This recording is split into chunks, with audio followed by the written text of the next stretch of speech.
गुरुर्देव महेश्वरा गुरुर् साक्षात् परब्रह्म तस्मै श्री गुरुवे नमः तस्मै श्री गुरुवे नमः।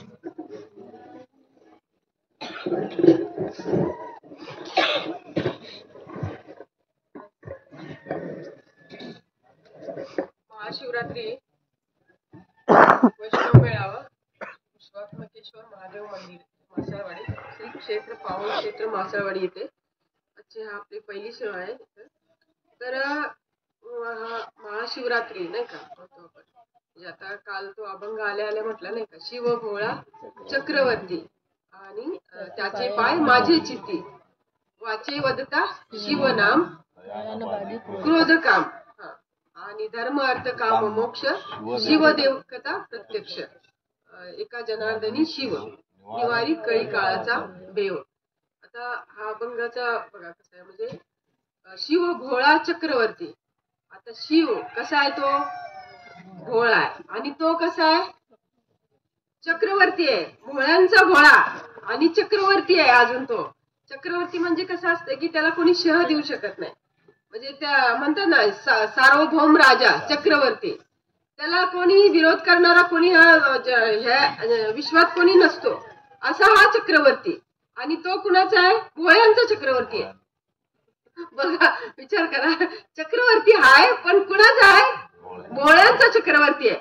म्हणजे इथे शहाणपण काही कामच नाही, भोळ्यांचा चक्रवर्ती आहे आणि त्याचे पाय माझे चित्ती, असे हा शिवाचे ज्यावेळेस आपण नामस्मरण करतो, चिंतन करतो तो, आणि पुढे म्हणले वाचे वदता शिवनाम दयान बाधी क्रोध काम। आता उलट घ्यायचं बाबा, की क्रोध बाधतोय आपल्याला, काम आपल्याला बाधत करतोय, दयान बाधी काम क्रोध लोभ हे सगळे षडविकार ज्यावेळेस आपल्याला बाधतात नाही का, म्हणजे अडथळा निर्माण करतात किंवा आपल्यावर घाला घालतात।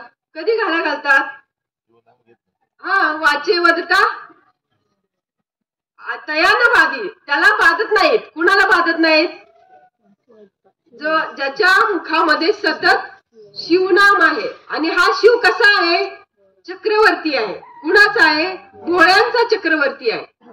अशा शिवाचे त्याचे पाय माझे चित्ती, आणि मग पुढे म्हणले हे चारी पुरुषार्थ धर्म अर्थ काम मोक्ष शिव देखता प्रत्यक्ष, म्हणजे कधी त्याचं दर्शन होते, प्रत्यक्ष। म्हणजे हा जनार्दन स्वामींचा हे आहे नाही का, आपला एकनाथ महाराजांचा हा अभंग आहे की एका जनार्दनी शिव निवारी कळी काळाचा देव, म्हणजे कळीचा कली आणि काळ ह्याचा भीती राहत नाही कुणाला, ज्याच्या मुखात शिव नाम आहे, ज्याच्या चिंतनात त्याचे सतत चरण आहे, नामस्मरण चालू आहे, त्याला काम क्रोधाचं हे बाधत नाहीये। अशा ह्याला म्हटले की एकनाथ महाराजांनी काय म्हटले, निवारी नाही, कळी काळाचा भेव नाही, त्याला भीती नाहीये। अजून आपल्याला काळाची भीती वाटते, कलीची भीती वाटते नाही का, म्हणजे कधी बाबा हे नाहीस होईल, निवारी कळी काळाचा भेव, तो असा हा भोळ्यांचा चक्रवर्ती। जर त्याचं जर चिंतन केलं आपण, त्याचं जर अखंड नामस्मरणात राहू, तर हे पुढे कळी काळाचा भीती राहत नाही। नाहीतर मग तो बाबांचा संदेश आहे नाही का, कसं होईल काय होईल, कसं होईल काय होईल, हे कधी वाटतं ज्यावेळेस आपण हे सोडून इतर गोष्टी करत राहतो, इतर गोष्टीवर ध्यान जातं, त्यावेळेस ही चिंता लागून राहते, कसं होईल काय होईल नाही का। ही राहणार नाही का, त्याचे ज्यावेळेस पाय त्याचे आपले पाय म्हणजे नामस्मरण नाही का, अखंड चरणाचं नामस्मरण ज्यावेळेस होईल त्यावेळेस ही राहणार नाही, कलीचीही भीती राहणार नाही। कली कुणाला हे करतो नाही का, म्हणजे कलीनं घाला घातला म्हणतो आपण, कलीनं घाला घातला, म्हणजे एवढा आपण अनुग्रह झालाय, प्रबोध झालाय, तरी सुद्धा कली आपल्यावर घाला घालतोय का, म्हणजे एवढं तो सामर्थ्यवान आहे नाही का म्हणतो आपण, पण तसं तो ह्याच्या पुढे सामर्थ्यवान नाहीये, त्याचं काही नाहीये, कारण तो हा कालांचा काल महाकाल आहे ना, हा काळाचा सुद्धा काळ, ज्याचा काळ ज्याच्या अंकित आहे तो महाकाळ, आणि त्याचं चरण हे एकनाथ महाराज काय म्हणतात, त्याचे पाय माझे चित्ती, म्हणजे असे ह्याची आज महाशिवरात्री आहे। आणि आज आपला पहिली परिपाठाची सेवा आहे। तर आपले हे भगवत भाव सेतू मधलं प्रकरण 6 त्यामधले संदेश आहेत आणि त्याच्यावर प्रश्न उत्तरासारखं आपण थोडस चर्चा करायची आहे की म्हणजे हे संदेश मी थोडं वाचते सुरुवातीला की प्रकरण 6 मधला 27व्या संदेशापासून पुढे 31व्या संदेशापर्यंत आहे हे. म्हणजे साधक निर्विशेष ब्रह्मापर्यंत जाऊन पोहोचत नाही तोपर्यंत त्याचं केव्हाही पतन होऊ शकतं. आता इथं प्रश्न आहेत बघा. साधक शुद्ध ब्रह्म होत नाही तोपर्यंत तो पतनाच्या चक्रात अडकलेला असतो असं का म्हटलं आहे? साधक शुद्ध ब्रह्म होत नाही तोपर्यंत तो पतनाच्या चक्रात अडकलेला असतो असं का म्हटलेलं आहे? तर त्याचं उत्तर दिलेलं आहे पुढं की बाबा की म्हणजे कारण जोपर्यंत साधक ब्रह्मस्तरावर जाऊन अधिकाधिक प्रगती करत नाही किंवा स्वस्वरूपाचे ज्ञान प्राप्त करत नाही तोपर्यंत तो कधीच शुद्ध ब्रह्म होत नाही. शुद्ध ब्रह्म होत नाही तोपर्यंत तो पतनाच्या चक्रात अडकलेला असतो. म्हणजे आता ब्रह्म आहे आपल्याला बाबांनी शुद्ध ब्रह्म केलेलं आहे पण ह्या मायाजाळामुळे काय होतं आपण अशुद्ध ब्रह्मात अडकलेला असतो आणि त्याच्यामुळं मग काय म्हटलं येतं की ब्रह्मस्तरावर जाऊन अधिकाधिक प्रगती करत नाही किंवा स्वस्वरूपाचे ज्ञान प्राप्त करत नाही. म्हणजे इथे येऊन सुद्धा आपण इतर गोष्टीकडे जास्त लक्ष असेल. आता माऊलींचं एक प्रमाण आहे नाही का, ज्ञानदेव नाम पाठ मौन प्रपंचाचे. नाम पाठ आणि मौन प्रपंचाचे. आपलं काय होतं उलट होते नाही का, मौन नाम पाठाचं आणि पाठ काय होत आहे प्रपंच. म्हणजे इथे येऊन पण काय आहे म्हणजे आपण म्हणताना कसं म्हणतो नाम पाठ मौन आणि प्रपंच शब्द वेगळा केला ना. नाम पाठ मौन प्रपंचाचे ऍक्च्युअली तसं नाही म्हणायला पाहिजे ना. नाम पाठ मौन प्रपंचाचे असं म्हणायला पाहिजे ना. पण अर्थच कळत नाही आम्हाला खरंच. आणि म्हणजे आणि इथे येऊन मग बड बड बड बड बड बड मग कसं शुद्ध ब्रह्मस्तरावर जाऊ आपण आणि कशी अधिकाधिक प्रगती होईल आपली. म्हणजे इथं मला काय सांगायचंय आपला चर्चा चालली इथं बाबा इथे येऊन सुद्धा प्रपंचाचंच पाठांतर आहे इथे येऊन सुद्धा. आणि माऊलीचं प्रमाण काय नाम पाठ मौन प्रपंचाबद्दल नका बोलू बाबा तेवढा पुरतं बोला की. म्हणजे म्हणून म्हटले का बाबा पतनाच्या चक्रात का अडकलेला असतो जोपर्यंत तो अधिकाधिक प्रगती करत नाही किंवा स्वस्वरूपाचे ज्ञान प्राप्त कसं होईल मला सांगा. पाठांतर सतत प्रपंचाचं मग स्वस्वरूपाचं ज्ञान होईल का असं आहे. म्हणून तोपर्यंत तो कधी शुद्ध ब्रह्म होत नाही आणि शुद्ध ब्रह्म होत नाही तोपर्यंत तो पतनाच्या चक्रात अडकलेला असतो. मग आता लक्षात घ्यायचं उलट घ्या. आता शुद्ध ब्रह्म व्हायचंय मग मौन कशाचं केलं पाहिजे इथं नक्की बघा. आता बाहेर गेला की काल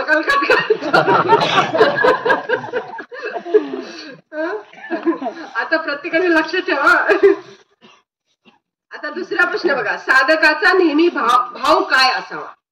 आता विचारायचा आपल्याला अंतःकरणात प्रश्न विचारा ना. साधकाचा नेहमी भाव काय असावा. माझा भाव काय असावा नेहमी. तर इथं आहे बाबा की मी ब्रह्म आहे हा भाव मी ब्रह्म आहे हा भाव का ठेवायचा असतो किंवा तू ब्रह्म आहेस असा बोध करण्याचा सद्गुरूंचा उद्देश काय. म्हणजे आता आलेल्या सुखदुःखाचा निषेध करण्यासाठी किंवा सुखदुःख कायमचे नाही याची जाणीव ठेवण्यासाठी मी ब्रह्म आहे हा भाव ठेवायचा असतो. म्हणजे आता पुढे आहे बाबा की बाबांनी बोध केलाय नाही का तूच ब्रह्म आहेस. साधकाला बोध काय केलाय तुम्हीच ब्रह्म आहात.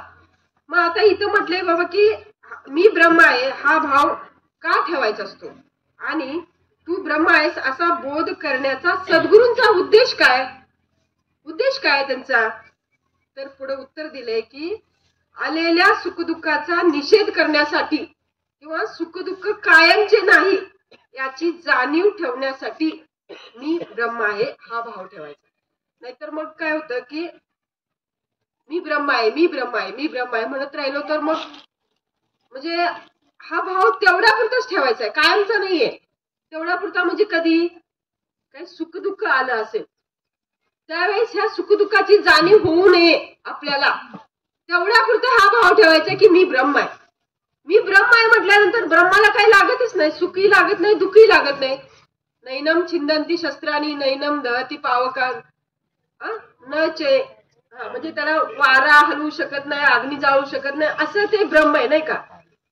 पाणी भिजवू शकत नाही, शस्त्राने त्याला कापलं जाऊ शकत नाही, असं ते ब्रह्म आहे. मग हा भाव कधी ठेवायचा आहे? ज्यावेळेस आपल्याला सुख येतं, दुःख येतं, आणि ह्या सुखदुःखाने ज्यावेळेस आपण हे होतो नाही का, हलतो, म्हणजे काय म्हणतो ना, एक बाबा आता काय करू, आता काय करू, ज्यावेळेस मग ह्या भावानं घसरण्याची शक्यता असते नाही का. मग त्यावेळेस बाबांनी सांगितलं की हा भाव ठेवायचा, काय मी ब्रह्म आहे. मी ब्रह्म आहे म्हटलं की काय लागतच नाही तिथं, सुखी नाही दुःखी नाही, तुम्हाला सहज ठरून जाते नाही का समोर. म्हणून बाबा म्हटले की हा भाव म्हणजे सद्गुरूंचा बोध करण्याचा उद्देश समजला का तुम्हाला. मी ब्रह्म आहे हा असा बोध करण्याचा सद्गुरूंचा उद्देश काय, तर बाबा हे जीवनामध्ये आपल्याला प्रारब्धाच्या कर्मानुसार जे काही सुखदुःख येणार आहे त्या सुखदुःखाची जाणीव आपल्याला होऊ नये, त्यावेळेस हा भाव ठेवायचा आहे, मी ब्रह्म आहे. मग आता साधकांचा नेहमी भाव काय असावा.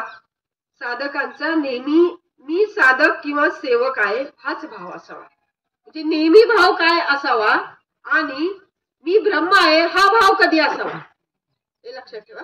म्हणजे मी ब्रह्म आहे हा भाव कधी असायला पाहिजे. सुख दुःख ज्यावेळेस आपल्याला पकडून काढतात किंवा काय हे निघते नाही का, आपल्याला आतून हल्ल्यासारखं होतं, त्यावेळेस हा भाव ठेवायचा मी ब्रह्म आहे. आणि इतर वेळी भाव काय पाहिजे, मी एक साधक आहे, मी एक सेवक आहे. म्हणजे राहतोय कुठं, पायीची बरोबर खाली, पाय जमिनीला राहतात नाही का. नाहीतर मी ब्रह्म आहे, मी ब्रह्म आहे, दुसऱ्याच्या डोक्यावर हात ठेवायला बसलेला आहे नाही का, आशीर्वाद देत देत भस्मार सूर स्वतः होऊन बसेल नाही का, असं नाही होतं का. म्हणून बाबा नेहमी भाव काय पाहिजे, हा भाव पाहिजे. पण ब्रह्मभाव कधी ह्याचा हे मात्र मग हे कुठं, मग हे याचं प्रॅक्टिस कुठं होणार आहे आपल्याला, घरी राहून होणार आहे का. मग यासाठी कुठं आलं पाहिजे, सत्संगातच आलं पाहिजे नाही का. आता पुढचा प्रश्न आहे, बऱ्याच साधकांचे पतन केव्हा होते. अनुभव आहे, बऱ्याच साधकांचं पतन केव्हा होतं. आणि साधक काय अनुग्रह झाला, प्रबोध झालाय, चांगलं बोलतोय, चांगलं काय म्हणतात ना, उंच उंच उंच लेवलला जाऊन बोलतोय, पण लक्ष कुठं आहे. असं नको व्हायला नाही का त्या गिधाडासारखं. म्हणजे पतन होण्याची कारण सांगितले नाही. बऱ्याच साधकांचं पतन केव्हा होतं, म्हणजे मी साधक किंवा सद्गुरूंचा सेवक आहे असा सद्गुरूंनी केलेला बोध किंवा भाव समजून न घेता बऱ्याच साधकांचे पतन होते. म्हणजे हा बोध जो केलाय बाबांनी आपल्याला, की काय बोध केलाय, की बाबा नेहमी कसं राहायचं, की म्हणजे मी एक सद्गुरूंचा सेवक आहे हा बोध समजून न घेता, म्हणजे मी ब्रह्म आहे ह्या भावात वावरायचं आणि उगेच मग असं बोलायचं मोठं मोठं, पण करणं काय नाही. जे बाबा आपल्याला ते सारखं बोलतात ते योग्य आहे आणि बरोबर आहे, कारण करणं कमी आहे, बोलणं जास्त आहे.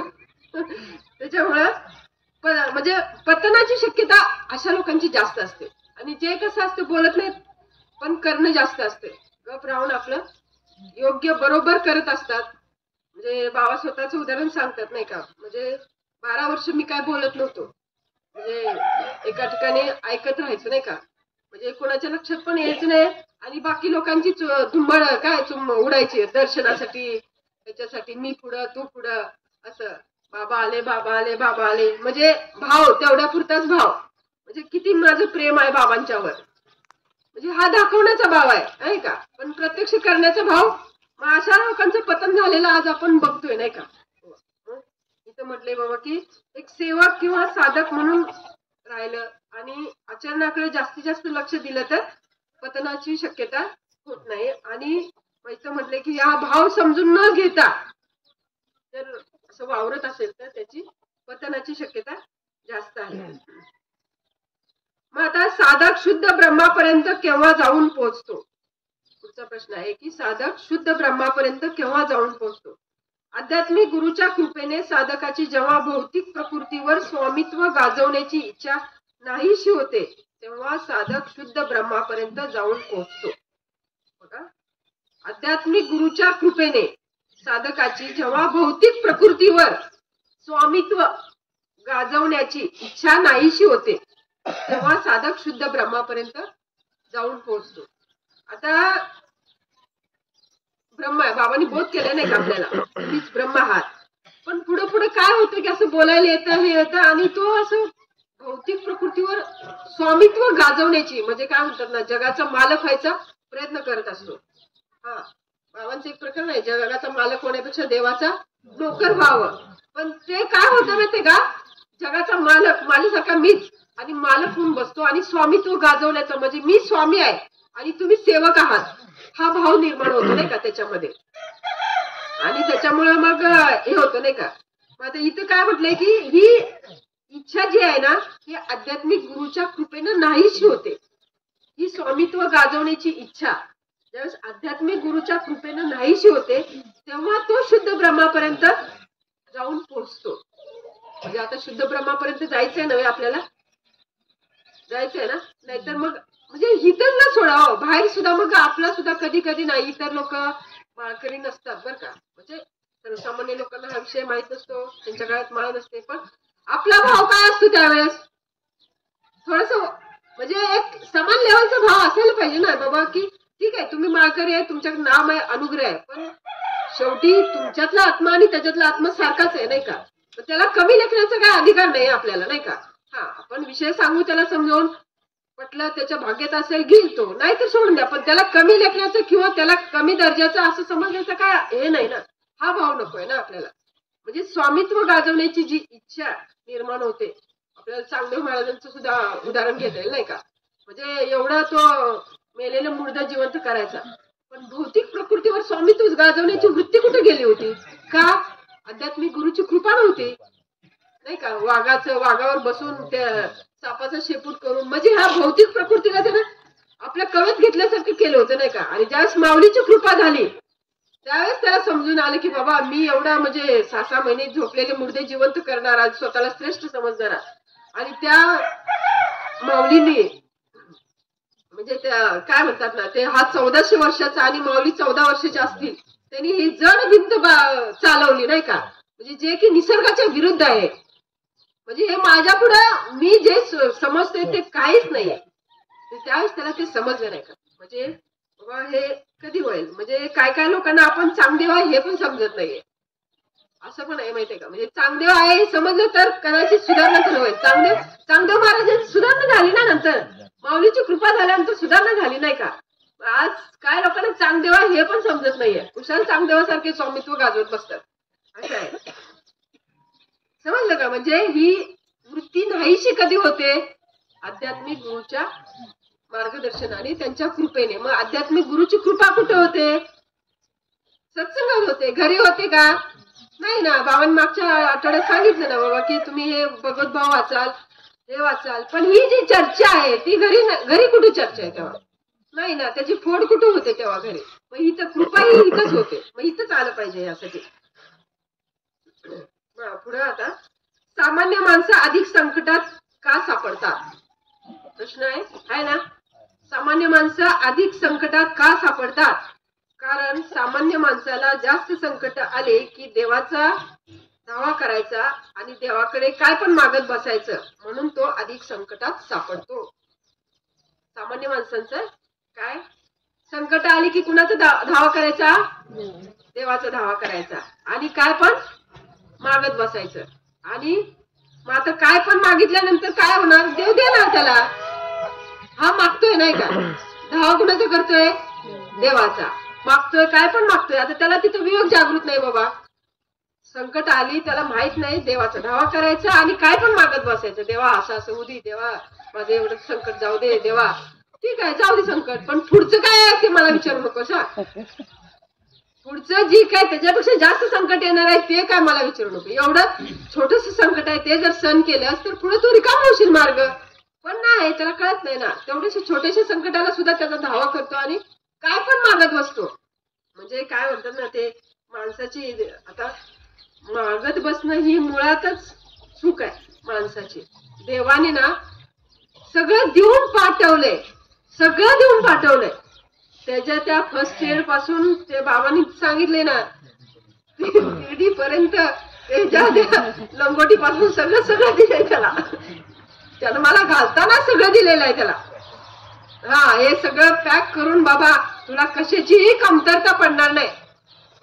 माझ्यापर्यंत येऊन मिळेपर्यंत तुला कशाचीही कमतरता पडणार नाही. तुला हे सगळं देऊन पाठवलेलं आहे. पुन्हा मग मागण्याची काय आवश्यकता आहे? तरी सुद्धा हे न समजल्यामुळं, मला काय दिलंय देवानं हेच त्याला न कळल्यामुळं काय काय पण मागत बसतो.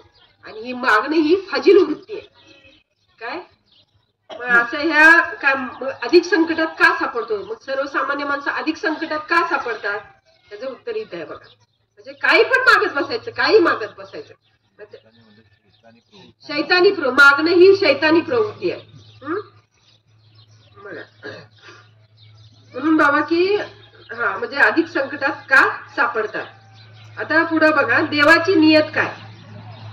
देवाकडे काही मागणाऱ्यांना देव काही देत नाही. आता नियत बघा, देवाची नियत बघा. देवाकडे काही मागणाऱ्यांना देव काही देत नाही आणि न मागणाऱ्याला देव आयुष्यात काही कमी पडू देत नाही. मागणं ही आसुरीपणा आहे. म्हणून आसुरी संपत्ती सुखाने जगू देत नाही आणि नियतीने कमवलेली संपत्ती कधी धोका देत नाही. ही देवाची नियत आहे. म्हणजे देवाची नियत काय? देवाकडे काही मागणाऱ्याला देव देत नाही आणि न मागणाऱ्याला काय कमी पडू देत नाही.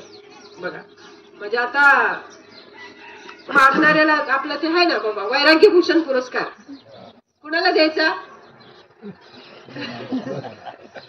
जो मागत नाही त्याच्या घरात टाकायचा. घे बाबा घे घे घे. कुणाला? जो मागत नाही त्याला. मागणाऱ्याला दुखून सुद्धा बघायचं नाही, अजिबात नाही. त्याला द्यायचं ना, अजिबात नाहीच द्यायचंच नाही. तर मस्त मागत मागत मागत फिरत बसेल नाही का? नाही, ही देवाची नियत आहे. मग नियत ही चांगली आहे का देवाची? काय मागणाऱ्याला देणार नाही तो आणि न मागणाऱ्याला आयुष्यात काय कमी पडू देत नाही. मग आता मागायचं की ना मागायचं? काय बाबा ही नियत. मग हे अशी देवाची ही नियत आहे बाबा. आता आपण काय मागतो?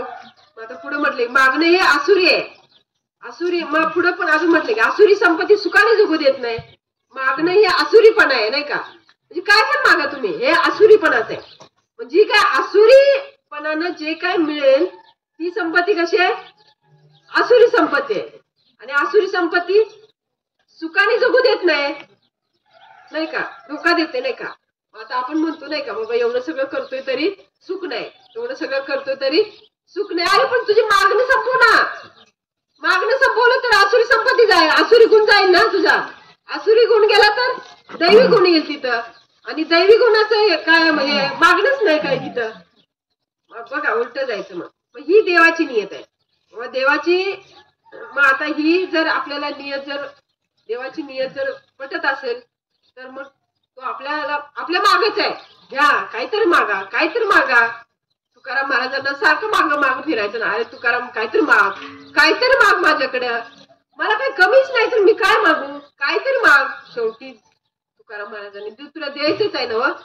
मग ते म्हणलं नाही का हेची दान दे गा देवा तुझा विसर न व्हावा. हे मागणं मागितलं नाही का? म्हणजे तुझा विसर होऊ देऊ नको एवढं दे बाबा. भक्त प्रल्हादाला सुद्धा नरसिंह प्रसन्न झाला नाही का? आता एवढं सगळं झालं बाबा तुझ्या ह्याच्यानुसार झालं. त्या हिरण्यकशिपूचा वध झाला. आता माग तू काहीतरी माग. नको काय नको मला काय नको. शेवटी काय ही जी मागण्याची जी इच्छा आहे ती इच्छाच काढून घे. ही जी वळवळ वळवळ आत करते की नाही कुठं काय म्हणजे असं छोटस कुठेतरी असते नाही का आतमध्ये. ती इच्छा सुद्धा काढून घे. मागण्याची इच्छाच काढून घे. म्हणजे पुन्हा ती एकदा इच्छा काढून घेतल्यानंतर पुन्हा काय आतमध्ये ती भाव उमटणारच नाही ना. पुन्हा तो भाव उमटणारच नाही ना. कधीच उमटणार नाही ती इच्छा काढून घेतल्यानंतर. बघा मागणी कशी आहे त्यांची. म्हणून मग हे देव न मागणाऱ्याच्या पाठीमाग लागत असतो बाबा घे घे म्हणून. आणि मागणाऱ्याकडे बघत सुद्धा नाही ढुंकून. मग मागायचं की ना मागायचं? नाही मागायचं ना मनातल्या मनात पण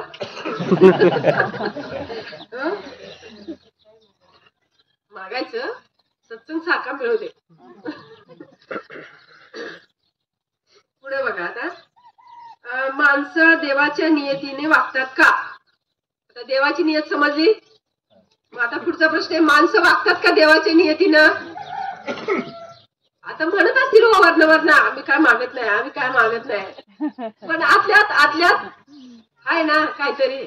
मग आता ते आहे म्हणतात नाही का बाबा, ते जे काय आतमध्ये विचार करतो ते बाहेर उमटतात ना, चेहऱ्यावर उमटतात ना.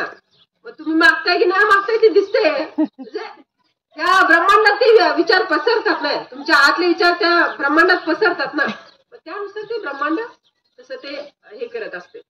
मग आता म्हटलंय की देवाची नियत चांगली की वाईट हे ज्याला समजत नाही ते माणसं देवाच्या नियतीने वागत नाही. आता ही नियत, जी देवाची नियत आहे,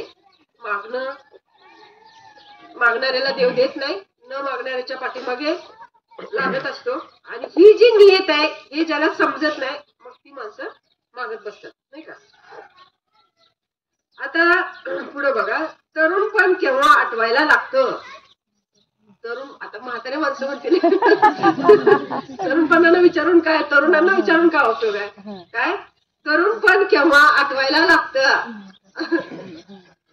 उत्तर आहे, अंगात मस्ती आहे तोपर्यंत माणसाला देव आठवत नाही. तरुणपण मस्तीच घालवतो आणि म्हातारपणी त्याचे भोग भोगत बसतो. म्हातारपण येतं तेव्हा तरुणपण आठवायला लागतं. काय कधी आठवायला लागतं तरुणपण? म्हातारपण आहे. आता आम्ही आमच्या मुलांच्या जवळ चर्चा करतो ना, काय मी त्यावेळेस असे पुषप मारायचो, दादा बैठका मारायचो, त्याचा उपयोग काय आता?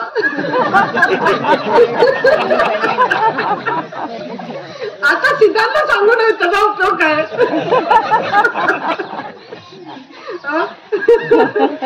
बरोबर आहे ना. म्हणजे आता ती पोरगा ऐकणार आहे का? म्हणजे त्याच्या समोर करून दाखवलं तर ठीक आहे ना. नुसतं बोलून उपयोग काय का? म्हणजे आम्ही असं करत होतो, आम्ही तसं करत होतो, म्हणजे मी असा अभ्यास केला, तसा अभ्यास केला, तू पण तसा कर, तसं नाही ना. म्हणजे त्याला ते व्यायाम करून दाखवलं पाहिजे. बाबा चल मी करतोय, माझ्या बरोबर ये. तुम्ही त्यावेळेस 100 50 पुषप मारत होता, बैठका मारत होता, जोर काढत होता, पण आता नुसतं सांगून उपयोग आहे का? म्हणजे आता ते आठवून उपयोग आहे का? म्हणजे कसं आहे बघा, असं आहे. म्हणजे अंगात मस्ती आहे तोपर्यंत माणसाला देव आठवत नाही. देव कधी? तरुणपणात काय पण खायचं, काय पण कुठं पण जायचं, म्हणजे मस्तीत घालवायचं. तरुणपण कसं घालवायचं? मस्तीत घालवायचं. आणि जे तरुणपणात जे करतो ना तेच भोग म्हातारपणी भोगायला येतात. आणि त्यावेळेस मग म्हातारपणी ज्यावेळेस हे भोग भोगायला येतात त्यावेळेस रडत बसतो. मग पण ती वेळ निघून गेली ना, वेळ निघून गेली. तरुणपण कसं घालवलं? मस्तीत घालवलं. आणि मग म्हातारपणी रडून काय उपयोग आहे? म्हणून बाबा मग ज्या त्या वेळेत ती गोष्ट केली पाहिजे. बरोबर आहे की नाही? म्हणजे तरुणपणीच म्हणतात नाही का, म्हणजे म्हातारपणी हे तरुणपणाचं आठवून उपयोग नाही, तसा हा देव म्हातारपणी देव आठवून. देव कधी आठवायला पाहिजे? तरुणपणातच आठवायला पाहिजे ना. पण हा म्हणतो काय, उद्या माझी 60 ओलांडू द्या, मग बघू जरा रिटायर झाल्यानंतर, मग आम्ही करू परमार्थ.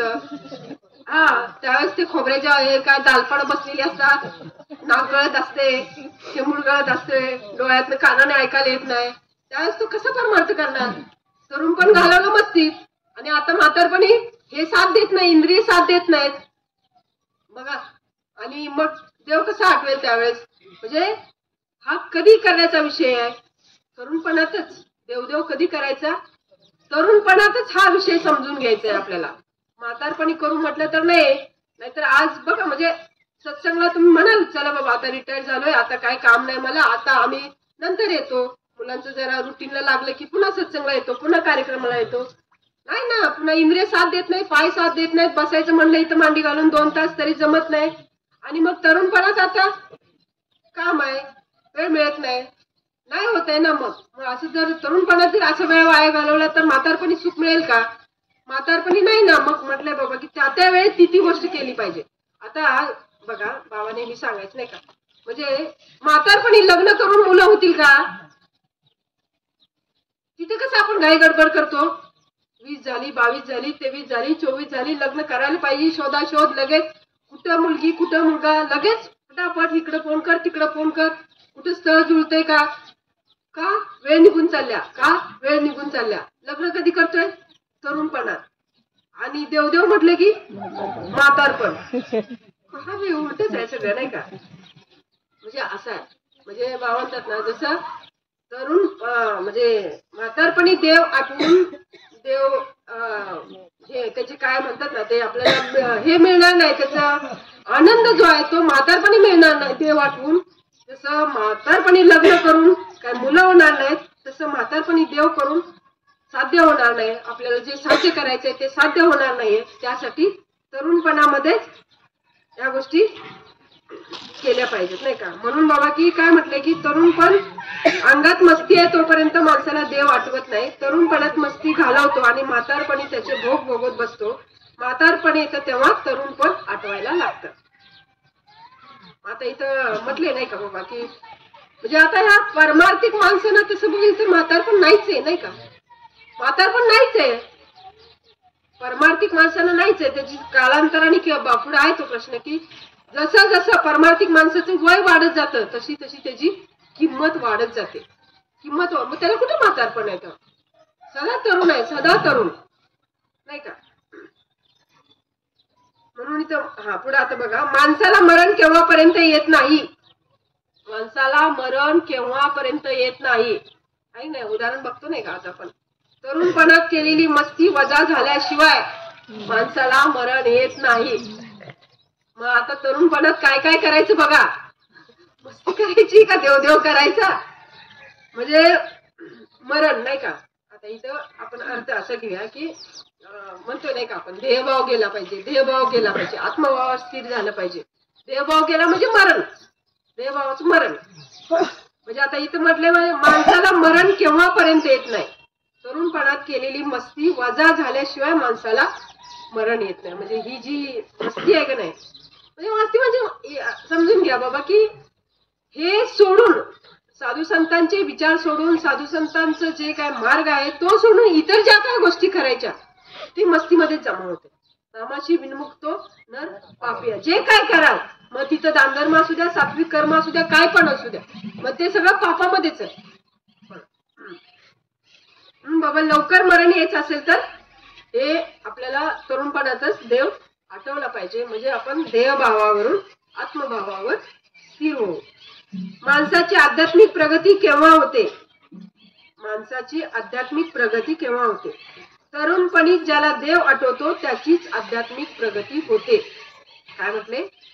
तरुणपणीच ज्याला देव आठवतो त्याचीच आध्यात्मिक प्रगती होते. आता तरुणपण म्हणजे काय आहे ना, आपलं ते दिले ना 40 वर्षापर्यंत माणसाचं आयुष्य आहे, पुढं 60 वर्षापर्यंत बैलाचं आहे, नंतर कुत्र्याचं आहे, नंतर माकडाचं आहे. म्हणजे हे हा तरुणपण कधी म्हणजे आठवायला पाहिजे, देव कधी आठवायला पाहिजे? 40च्या आतमध्येच हे करायला पाहिजे नाही का? नाहीतर ते बैलाच्या आयुष्यात, कुत्र्याच्या आयुष्यात करून न कळत त्यांचे सुद्धा भोग आपल्या बरोबर असणारच आहेत नाही का? म्हणजे पूर्ण आपण हे नसणार आहे नाही का? म्हणून बाबा हे आध्यात्मिक प्रगती जर आपली व्हायची असेल तर तरुणपणीच हा देव आपल्याला आठवला पाहिजे, तरुणपणीच हा विषय समजून घेतला पाहिजे आणि यासाठी सावध राहिलं पाहिजे आपण. बाबा की आहे ना, म्हणजे हा बाबा नाशिवंत देह जाणार सगळं, महाराजांचं प्रमाण आहे का? आयुष्य खातो काळ सावधान. बाबा हा का बरं असं म्हटलं असेल? हा देह नाशिवंत आहे आणि तो काळ दिवसेंदिवस तो ग्रासच चाललाय नाही का? बाबा सावधान हो, हा विषय समजून घे, आता तरी हा विषय समजून घे. म्हणून बाबा की जर आपली प्रगती व्हायची असेल तर तरुणपणीच देव केला पाहिजे आपण. माणसाच्या वाट्याला दुःख केव्हा येतं? बघा, माणसाच्या वाट्याला दुःख केव्हा येतं? आता आपण आपल्याला लावून घ्यायचं, दुःख कधी येतं? माणसाला कर्माचा करता कोण आणि कर्माचा निमित्त कोण हे माहित नाही. देव करता आहे आणि माणूस निमित्त आहे.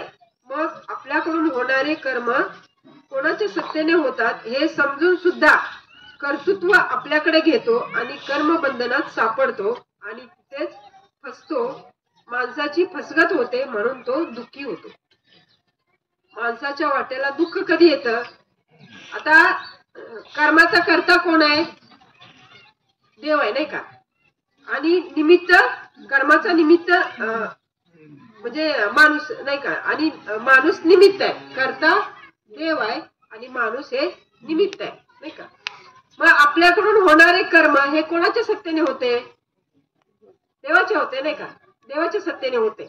आता हे समजून सुद्धा कर्तृत्व आपल्याकडे घेतो त्यावेळेस, आणि कर्तृत्व आपल्याकडे घेतल्यामुळे सापडला कशामध्ये? कर्मबंधनात सापडला. आणि कर्मबंधनात सापडलं की दुःख आहेच ना त्याच्या वाट्याला. कर्मबंधनात सापडलं दुःख आहेच ना. कर्मबंधनात का सापडला? कर्तृत्व घेतलं आपल्यावर, माझ्यामुळे झालं, मी असतो म्हणून, मी होतो म्हणून केलं ते, नाहीतर काय ते काम झालं नसतं. म्हणजे कर्तृत्व आहे का नाही? इथं सुद्धा आपण कीर्तन झालं की लगेच हळूच विचारतो कसं झालं? अरे बाबा तू केलंस का? कसं झालं?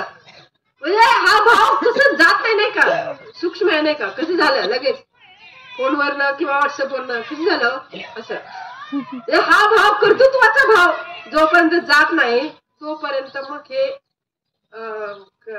कर्मबंधनात सापडला की दुःख आहे वाट्याला. म्हणजे आता हे सगळीकडे लावा, आपण सगळीकडे लावा, बाहेर व्यवहारात लावा, परमार्थात लावा, सगळीकडेच लावा. म्हणजे हा कर्माचा कर्ता देव आहे आणि माणूस हा निमित्त आहे. पण कर्तृत्व म्हणजे हे सगळं समजतंय बघा. आता आपल्यावर घ्यायचं, हे सगळं समजतंय पण न कळत आज कर्तृत्व घेण्याची इच्छा किती प्रबळ होते नाही का? प्रबळ इच्छा होते. म्हणजे आम्ही होतो म्हणून असं प्रबळ इच्छा होते. आता बघा, आता बाबांनी आपला तो वाडीचा वैष्णव मेळावा झाला नाही का? बाबांची पुण्यतिथी. आता सगळ्यांच्या मुखातून झालं नाही का? हे कसं झालं? हे कसं झालं? एवढं म्हणजे ध्यानीमानी नसताना सुद्धा एवढं मोठं कार्य कसं काय झालं? पण आता ते चर्चा झाली बाबा की म्हणजे मागच्या वर्षी हा कार्यक्रम डिक्लेअर झाला नाही का? मला वाटतं आषाढीच्या आधीपासून डिक्लेअर झाला बाबा की वाडीमध्ये बाबांची पुण्यतिथी आहे.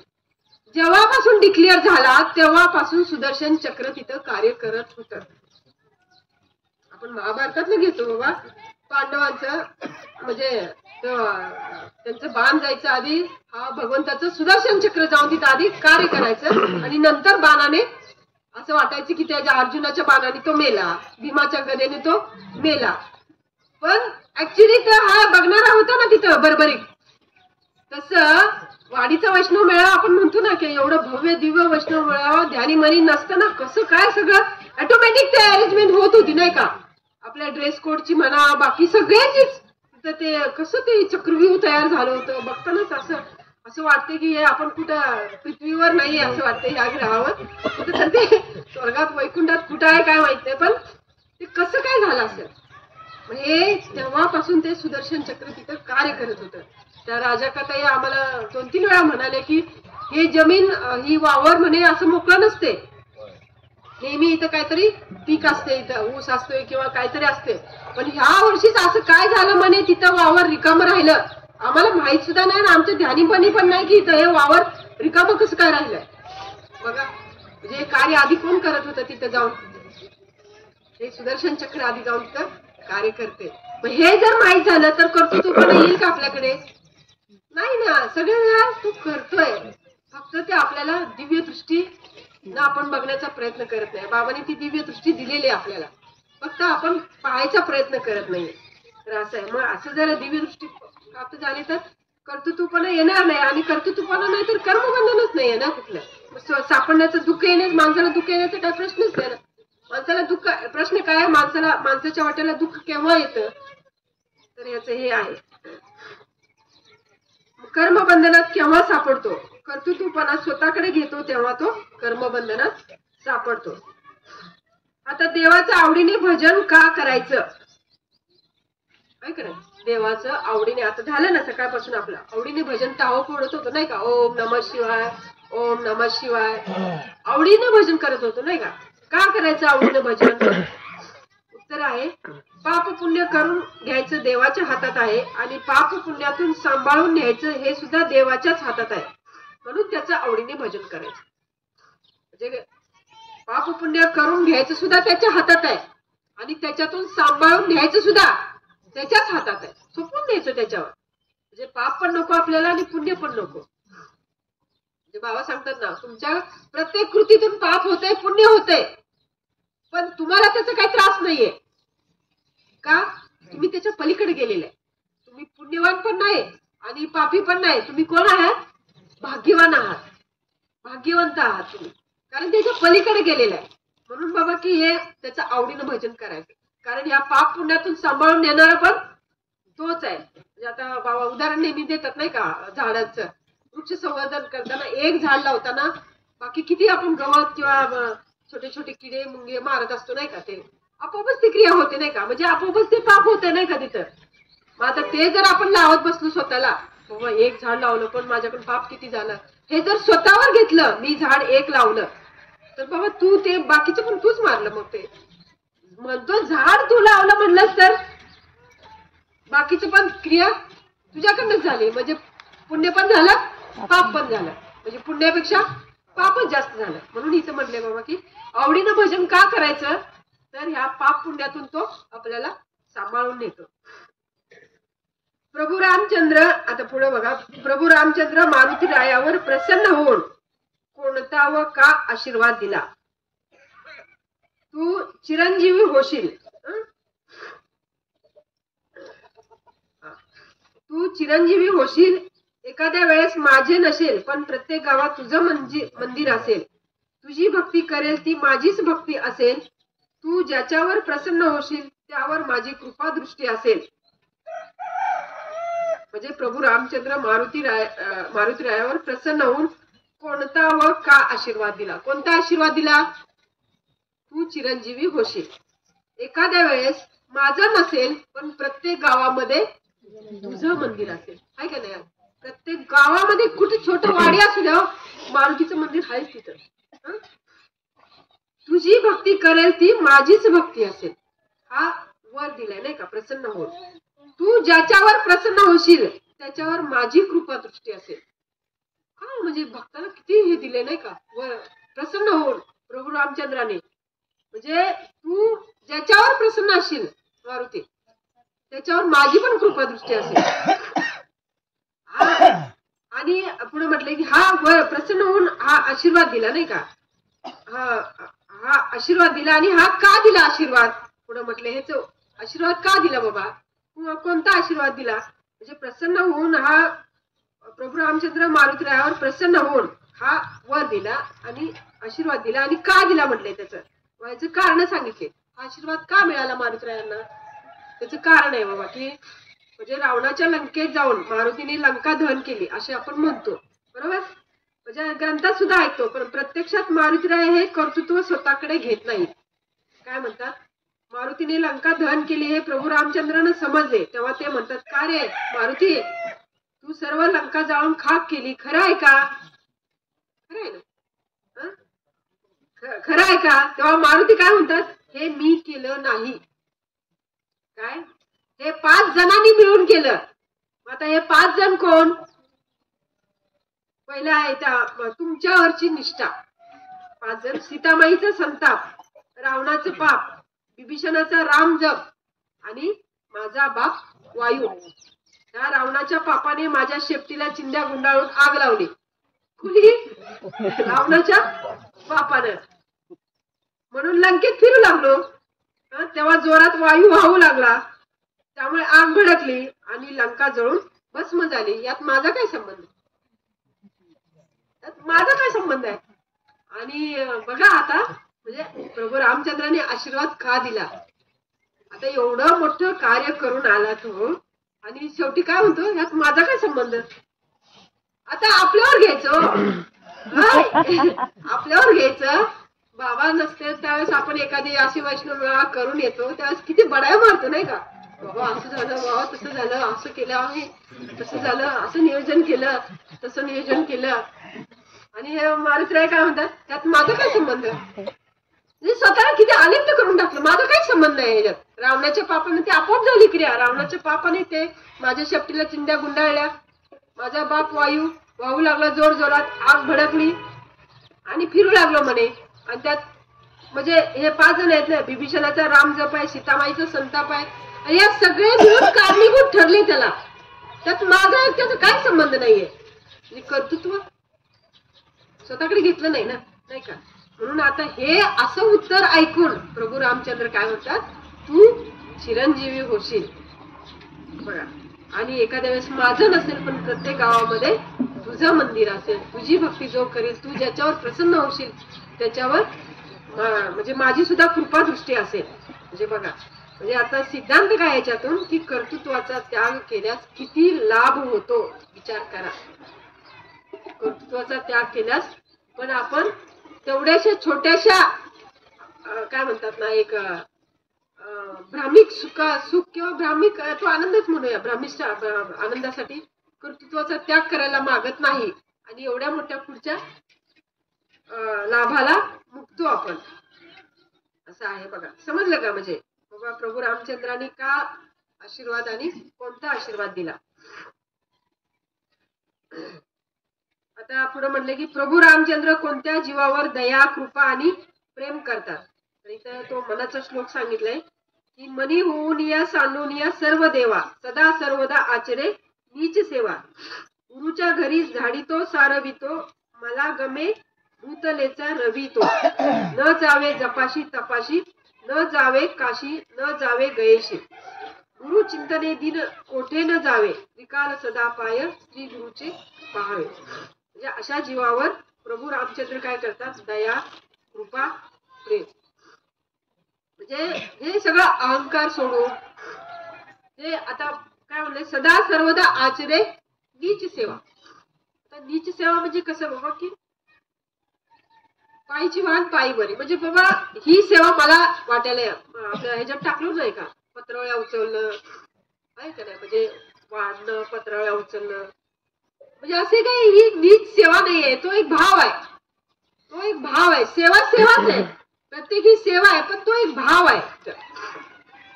आणि मग म्हणले नाही का बाबा की न जावे जपाशी तपाशी, न जावे काशी, न जावे गयेशी. असं बाबा कुठं हे सोडून जर काशीला जात असेल, जप तप करत असेल, गया तिकडे आहे ना नेपाळचे, तिकडे गया, तिकडे जात असेल आणि काय काय करत असेल, तर अशा जीवावर प्रभू रामचंद्राची कृपा होत नाही, दया होत नाही, प्रेम करत नाही. कारण काय म्हणले, गुरु चिंतने दिन कोठे न जावे. आता हे तुम्हाला दिले नाही का, गुरु चिंतने दिन कोठे न जावे. म्हणजे हा दिवस म्हणले काल विषय झाला नाही का, काळजी करायला वेळच नाही, काळजी करायला आम्हाला वेळच नाही. आता का आमचा दिवस कशात जातोय, गुरुचिंतनात जातोय नाही का. गुरुचिंतनात वेळ गेल्यामुळं काळजी करण्यासाठी तिला पण वेळ काढावा लागतो ना, काळजीला सुद्धा वेळ लागतोय नाही का. ती सुद्धा आपली वेळ बघते मध्ये आधी, हा कधी रिकामा आहे, म्हणजे मी जाईल तिथं बसेल त्याच्या मस्तकात, हा झुरणी लागेल ती घाला बसलेली असते. आणि आपण काय म्हणतो, काळजी करा काळजी करा, काय बाबा काळजी घ्या, काय उलट सगळं आहे. असे हा वाक्यप्रचार झालेले आहेत ना, उलट सगळे झाले. बाबा काळजी घ्या, बाई काळजी घ्या बरं का जराशी. आता कसं बघा, म्हणजे सहज बोलतो नाही का, सहज बोलतो, पण ते कसं अर्थ कसं जातोय, काळजी घ्या, काळजी घ्या, तुम्हाला बरं वाटत नाही, काळजी घ्या. म्हणजे बरं वाटत नाही आणि त्याच्यात अजून वाटलं काळजी घ्या, म्हणजे बघा तुम्ही असं आहे सगळं. बघा तिथं आशीर्वाद दे म्हणायला पाहिजे ना बाबा, की हे नामस्मरणात अखंड राहत राहा, अखंड चिंतनात राहावा, अखंड नामस्मरणात राहावा, अखंड बाबांच्या विचारात राहावा. बस काळजी राहणार नाही, काळजी निघून जाईल, काळजी घेऊच नका असं म्हणलं तरी रागील लोक.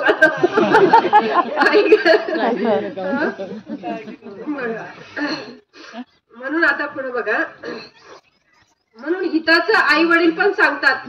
पुढचा प्रश्न आहे, हिताचं आई वडील पण सांगतात आणि संत पण सांगतात, मग खरं हित कोणाच्या कृपेने होतं. हिताचं आई वडील पण सांगतात, आता खरं हित कुणाच्या कृपेने होतं, संत कृपेने होतं, आहे का नाही. आता म्हणजे आता आपला इथं विवेक जागृत ठेवायचा नाही का. भरत राजाचं उदाहरण घेऊया. म्हणजे प्रभू रामचंद्राचं वनवासात गेले नाही का, आणि आईने सांगितलं होतं कैकेयी मातेनं काय, हिताच सांगत होती नाही का, तू राजा राजगादीवर बसणार आहेस आणि तुझ्यासाठी मी हे केलेलं आहे सगळं, त्याला वनवासात पाठवलंय आणि तुझ्यासाठी मी हे राज्य मागून घेतलेलं आहे. तसं मुलगा आहे नाही का, मुलासाठी तिने हिताचंच मागून घेतलं नाही का. त्यात चुकीचं काय होतं तसं बघितलं तर. म्हणजे हिताच सांगत होती पण त्याचं हित होतं का त्याच्यामध्ये. तो मुलगा भरत श्रेष्ठ होता नाही का, गुरु आज्ञेच्या ह्याच्या खाली होता नाही का, म्हणजे आईची आज्ञा मानली नाही. असं आपल्याला सुद्धा तिथं विवेक जागृत झाला पाहिजे नाही का. आई वडील पण हिताचं सांगतात. आता हे एक उदाहरण झालं नाही का. आता शबरी मातेचं सुद्धा आई वडील हिताचं सांगत होते की तिला पण 500 बकऱ्यांचं बळी, ती राजकन्या होती नाही का, राजकन्या होती आणि तुझ्या ह्या लग्नाच्या वराडेसाठी तुला हे 500 बकऱ्यांचा आपल्या प्रथा आहे, प्रथेनुसार हे बळी द्यायचे. पण तिनं ऐकलं का आई वडिलांचं, केली नाही का. म्हणजे हिताचं सांगतात. मग पण काय म्हटलं येतं की हित, खरं हित कोणाच्या कृपेने होतं, खरं हित संत कृपा होईल त्यावेळेस खरं हित होत असतं. आणि संत हे खरं हिताचं सांगत असतात. जरी आई वडिलांचा भाव असतो की तेवढा पुरता असतो ना, माझ्या मुलापुरता तेवढाच भाव असतो ना, विश्वाचं काय घेणं देणं त्यांना नसते नाही का. पण संतांना कसं असतं की सगळं, म्हणजे आचार्य चाणक्याचं उदाहरण घेतलं तर बाबा की चंद्रगुप्त मौर्याला म्हणजे त्याला सम्राट बनवायचं असतं नाही का, छोट्याशा सुखापुढे त्याला हे करत नसतात नाही का, सगळ्यांच्या समोर त्याला अपमान करत असतात नाही का. का हा ताऊन सलाखून निघावं आणि हा विश्वाचा सम्राट व्हावं. त्यासाठी बाबा सुद्धा आपल्याला हे सारखं काय म्हणतात ना, तापवायचं थंड करायचं, तापवायचं थंड करायचं, चढवायचं खाली उतरायचं, चढवायचं खाली उतरायचं. पण आता हे जर कळलं तर ठीक आहे, नाहीतर एखाद्याला मग काय होतं की चढवलं आणि पुढच्या वेळी खाली उतरवलं ती कदाचित सोडून पण जाऊ शकतं असं पण होऊ शकतं. हा, त्याला ती लक्षात येत नाही बाबा की आतापर्यंत एवढं माझ्यासाठी बाबा बाबा बाबा बाबा हे मला करत होत ते करत असं, आणि एकदम असं कसं काय, कारण ती रीत आहे नाही काय. तुम्हाला चावून सलाखून काढण्यासाठी, असं निगरगट्ट करण्यासाठी चढवायचं उतरायचं, चढवायचं उतरायचं हे चालू आहे, तापवायचं थंड करायचं. आणि मग ते असं होतंय की ते त्याला तापवलं तरी काय फरक पडत नाही, थंड केलं तरी काय फरक पडत नाही, घट्ट होऊन जाते ते. ही असं हे करायचं आपल्याला. मग आता पुढे बघा, आता हित समजलं का, संत कृपेने हित होते नाही का. आता संत विचार करायच्या आधी, संत विचार करायचा कधी आणि कोणाला सांगतात. नाशिवंत देह जाण्या अगोदर संत विचार करायला सांगतात. क्षणोक्षणी हाची विचार करावा, विचार तरावा या भवसागर. हा विचार कोणाला सांगतात, माणसानं सांगतात, जनावरांना नाही. कारण हा विचार जनावरांना कळत नाही. काय म्हटलं इथं, म्हणजे हा विचार सांगतात नाही का बाबा, क्षणोक्षणी हाची करावा विचार तरावा या पार भवसागर. पुढे बघा, प्रपंचाचा विचार करून कोणाला ईश्वर तेजाची प्राप्ती झाली आहे का. प्रपंचाचा विचार करून कोणाला ईश्वर तेजाची प्राप्ती झाली आहे का. जसं उत्तर आहे की जसं ताक पिऊन पैलवान होता येत नाही, तसं प्रपंचाचा विचार करून कोणाला ईश्वर तेजाची प्राप्ती होत नाही. दररोज ताक प्या, होईल का पैलवान. ध्येय काय, पैलवान व्हायचंय, आणि काय पितोय, ताक. तसं विचार काय करतोय, सतत डोक्यात प्रपंचाचा, आणि अपेक्षा काय, मला ईश्वर तेजाची प्राप्ती व्हावी. तर तसं नाहीये बाबा. आता पुढं संपत आले ना. प्रापंचिक माणसाचं वय वाढतं तेव्हा त्याची किंमत वाढते की कमी होते. उत्तर द्या फटाफट. प्रापंचिक माणसाचं वय वाढतं तेव्हा त्याची किंमत वाढते की कमी होते. कमी होते. परमार्थिक माणसाची कालांतराने किंमत घटते की वाढते. वाढते. प्रापंचिक ओढ केव्हा कमी होते, आपली कोणाकोणाची झाली आहे. सद्गुरु भजनाची आवड वाढली की प्रापंचिक ओढ कमी होते. आता आपल्यावर घ्या, थोडी थोडी कमी झाली नाही. सद्गुरु भजनाची जशी जशी आवड वाढत जाईल, जसं जसं भजन वाढेल तसं तसं प्रापंचिक ओढ कमी होत जाते. समाधानाला शेवट असावा का, नाही. का? इन्फिनिटी लूप सारखं आहे ते. तसं ईश्वरी कार्य सुद्धा इन्फिनिटी लूप सारखं चालू राहिलं पाहिजे. समाधान वाटून राहिले की कार्य थांबतं. म्हणजे एंड नाहीये त्याला. इन्फिनिटी लूप, इन्फिनिटी म्हणजे अनंत. जोपर्यंत तुम्ही हे ईश्वरी कार्यात सतत रत आहे, ईश्वरी कार्य थांबलं की समाधान थांबलं. म्हणून गीता, ज्ञानेश्वरी, गाथा, भगवत भाव ग्रंथ निर्माण करण्याचा उद्देश काय? प्रत्येक माणसाने ईश्वराशी संलग्न राहून ईश्वरी कार्यात गुंतून राहावं आणि सतत ईश्वरी स्वरूपाचा आनंद घ्यावा, या उद्देशाने गीता, ज्ञानेश्वरी, गाथा, भगवत भाव ग्रंथ निर्माण करण्याचा उद्देश सांगितला, नाही का? पुढं कशात दुःख आहे, कशात आनंद आहे? शाश्वत आनंद कशात आहे? जेव्हा साधकाला शुद्ध भक्ताची संगत लाभते आणि भगवत भावित होऊन ईश्वर सेवेशी संलग्न होतो, त्यातच शाश्वत आनंद आहे. देहभावावरचं समाधान आणि आत्मभावावरचं समाधान यात फरक आहे. फरक काय आहे? देहभावावरचं समाधान हे मर्यादित आहे आणि आत्मभावावरचं समाधान हे अमर्यादित आहे. जगात प्रेमाची माणसेच नाहीत असे केव्हा वाटतं? जगात प्रेमाची माणसंच नाहीत. दुसऱ्यावर प्रेम करणं म्हणजे स्वतःवर प्रेम करणं. दुसऱ्यावर प्रेम करू शकत नाही तो स्वतःवर प्रेम करू शकत नाही. अशा वेळी त्याला वाटतं काय? जगात प्रेमाची माणसंच नाही. बघा, म्हणजे सतत असा मनामध्ये द्वेष, मत्सर राहतो, नाही का?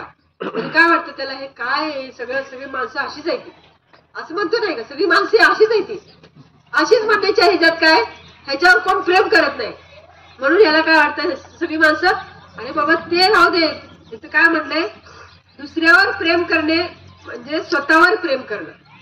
त्यावेळेस दुसऱ्यावर प्रेम करणं, त्यावेळेस बघा ना, आता एखादा विचार करा. आता बसले, ही पूजा बसले माझ्यासमोर. आता मी मनातल्या मनात काहीतरी बोलले, नाही का? काय बोलले? की पूजा ना ही अशीच आहे. काय बोलले मी? आतल्यात बोलले. तुम्हाला कुणाला ऐकायला आलं नाही, पण तो भाव कुठे उमटला? माझ्या हृदयामध्ये उमटला. उमटला नाही? तो हृदयातला भाव उमटला. जसं पाण्यामध्ये खडा टाकल्यानंतर त्याच्या वेव्ह जशा पसरतात, तशा वेव्ह माझ्या शरीरभर पसरल्या. काय पसरल्या? पूजा ना चांगली, असं ती निगेटिव्हिटी पसरली. निगेटिव्हिटी प्रथम कुठं पसरली? माझ्या हृदयामध्ये पसरली. म्हणजे माझं हृदय मी आधीच जाळलं. निगेटिव्ह विचाराने मी माझं हृदय जाळलं. तिला मी अजून बोललीच नाहीये, अजून तोंडातला शब्द बाहेरच पडला नाही. पण हे जन्म झालं कुठं? आतमध्ये झालं. द्वेष कुठे निर्माण झाला? आतमध्ये झाला. आणि भाव काय होता? म्हणजे जोपर्यंत आपण दुसऱ्यावर प्रेम करू शकत नाही, आता मनातल्या मनात काय पूजा चांगली आहे, म्हणजे खूप चांगली पूजा आहे. भाव बघा आतमध्ये कसा पसरला भाव, कसा पसरला भाव, पॉझिटिव्ह भाव पसरला, नाही का? तसेच आपलं मग हे लहरी निर्माण होतात, हा पॉझिटिव्ह लहरी निर्माण होतात. आणि मग अशा वेळी वाटतं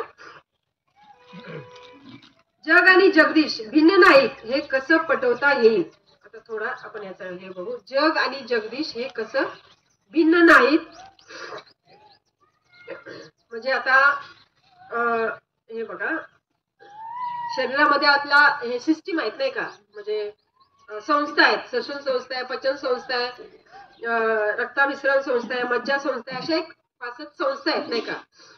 आता हे एका संस्थेवर परिणाम झाला की त्याचा अन्य संस्थेवर पण परिणाम होतो. म्हणजे एका संलग्न आहे ना. आता शरीर एकच आहे, नाही का? जसं आता सर्क्युलेटरी सिस्टीम आहे, रेस्पिरेटरी सिस्टीम आहे, या सगळ्या डायजेस्टिव्ह सिस्टीम आहे. समजा आपण आता काय पण खाल्लं, डायजेस्टिव्ह सिस्टीमवर परिणाम झाला. परिणाम कुठे झाला? डायजेस्टिव्ह सिस्टीम, नाही का? आणि आपलं डोकं दुखतं का? खाल्लं, डायजेस्टिव्ह सिस्टीमला ते गेलं, डायजेस्टिव्ह सिस्टीम मध्ये गॅस बीज झाला, काहीतरी झाला, पण परिणाम कुठे झाला? डोक्यावर झाला, नाही का? म्हणजे हे एकमेकाला जसं हे आहे तसं काय म्हटलं येतं की म्हणजे तसं एका जीवाने दुसऱ्या जीवाचा द्वेष मत्सर का करावा? एका जीवाने दुसऱ्या जीवाचा मत्सर करणे म्हणजे तितक्याच प्रमाणात स्वतःचा द्वेष मत्सर करणे हे आहे. आता हा झालं. आता इथं काय म्हणले? जग आणि जगदीश भिन्न नाहीत हे कसं पटवता येईल. जसं आपण अन्न खातो त्याचे पचन होऊन ग्लुकोज तयार होतो. आवश्यक ग्लुकोज ऊर्जा निर्मितीसाठी वापरून शरीरात ऊर्जा निर्माण होते नाही का. आणि जादा असलेलं ग्लुकोज ग्लायकोजन बनून स्थूल रूपात राहतं. म्हणजे आता हे खातोय आपण नाही का, म्हणजे त्याच्यापासून ग्लुकोज तयार होतो. आणि ज्यावेळेस जास्त प्रमाणात ग्लुकोज होतं त्यावेळेस ते ग्लायकोजनच्या रूपामध्ये साठवून ठेवलं जातं. आपल्यामध्ये बँक आहे, शरीरामध्ये अशी एक बँक आहे, त्या बँकेमध्ये ते लिव्हर मध्ये साठवून ठेवलं जातं. पॉलिसॅकराइड, ग्लायकोजन म्हणजे काय, पॉलिसॅकराइड म्हणजे असे अनेक असे हे असते दगडासारखं असं घट्ट ते साठवून ठेवलं जातं. आणि ज्यावेळेस आपल्याला काय मिळत नाही, ग्लुकोज ज्यावेळेस मिळत नाही, म्हणजे 1-2 दिवस अन्न नाही खायला मिळालं, त्यावेळेस त्याचं ते बँकेतून वापर केला जातो, पुन्हा ग्लुकोज मध्ये रूपांतर केलं जातं. म्हणजे जसं कोळसाचं बर्निंग केलं की ऊर्जा निर्माण होते नाही का. म्हणजे आता मॅटर आणि ऊर्जा बरोबर. म्हणजे आपलं आता दुसरा अजून एक विचार, आपले विचार जसे विचार करतो तसं बाहेरची परिस्थिती निर्माण होते नाही का. म्हणजे थॉट्स टू मॅटर, बाहेरची परिस्थिती निर्माण होते नाही का. आतमध्ये काय विचार केला, विचार म्हणजे ऊर्जा आहे नाही का, एक ऊर्जा आहे. आणि त्या ऊर्जेचं रूपांतर कशात झालं, परिस्थितीमध्ये निर्माण झालं नाही का. म्हणजे थॉट्स टू मॅटर. तसं हे कोळसा बर्निंग केलं की त्याचं ऊर्जा निर्माण होते. तसं हे ग्लुकोज ग्लायकोजन तसंच आहे इथं बाबा की. म्हणून तसं जग आणि जगदीश भिन्न नाहीये. म्हणजे मॅटर आणि ऊर्जा म्हणजे हे दिसतंय हे स्थूल रूपात आहे ते मॅटर आहे, आणि जे स्वरूपात आहे स्वरूप आहे ते ऊर्जा नाही का. स्वरूपात मॅटर आणि ऊर्जा म्हणजे हे भिन्न नाहीये. म्हणजे आपल्याला वाटते की हे ग्रह तारे म्हणजे आता हे कुठं कुठं कोपऱ्यात जाऊन बसलेले आहे. म्हणजे हा पोकळी किती आहे मध्ये माहितीये का, की ही त्याचे 4% सुद्धा हे मॅटर नाहीये. त्या ऊर्जेचे 4% सुद्धा मॅटर नाहीये. पण हे दिसतं ना किती मोठं दिसतंय. तसं बाबा हे म्हटलं की पुढे जग आणि जगदीश भिन्न नाहीये. ईश्वर स्वतःच पाहिजे तसं परिवर्तन करू शकतो, त्याच्या लीला आहेत. जग आणि जगदीशाचं अस्तित्व जाणता येतं, पण जगदीशाचा हेतू जाणता येत नाही, ते विज्ञान. जगदीशाच्या अस्तित्वाबरोबर त्याचा हेतू सुद्धा जाणते, ते अध्यात्म. विश्व निर्मित करणाऱ्या ईश्वराच्या अस्तित्वाबरोबर त्याचा हेतू पण संत जाणतात, म्हणून ते संत. संत हेच आध्यात्मिकवादी आहेत. आध्यात्मिकवादींना निसर्गात जे घडतं त्याबद्दल काहीच सुखदुःख वाटत नाही. ईश्वराच्या लीला म्हणून ते पाहत आनंद घेत असतात.